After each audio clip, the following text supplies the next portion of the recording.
মাত্র 17 টাকা আর একটা স্বপ্ন নিয়ে একটা ছেলে বাড়ি চালল আর একদিন হয়ে উঠল দেশের সেরা ব্যবসায়ী। এটা কোনো গল্প না, এটা সত্যি। এটা এমন একজন মানুষের গল্প যা আপনারা সম্পূর্ণ ভিডিওটা দেখলে বুঝবেন।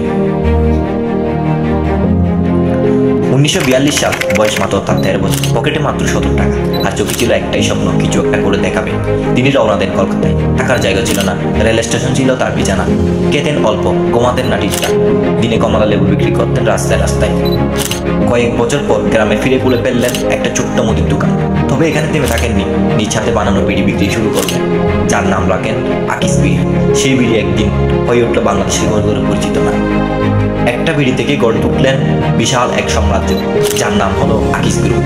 তার হাতে গড়ে প্রতিষ্ঠান আজ হাজারো মানুষের জীবিকার উৎস। তিনি শুধু ব্যবসায়ী ছিলেন না, ছিলেন মানবিক হৃদয়ের মানুষ।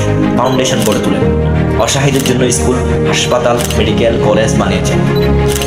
শেখ আকিস উদ্দিন হয়তো আজ নেই, কিন্তু তার জীবনের গল্প থেকে আমরা শিখি, স্বপ্ন বড় হলে, শুরুটা ছোট হলে থামা যায় না। 17 টাকা যদি জীবন বদলাতে পারে, তাহলে আমার আপনার জন্য তো অনেক গল্প। যদি আপনার মনে হয় এই গল্পটা কারো কাজে আসতে পারে, তাহলে শেয়ার করুন। কারণ হয়তো আপনার একটি শেয়ার থেকে শুরু হবে কারণ নতুন স্বপ্ন। আসসালামু আলাইকুম।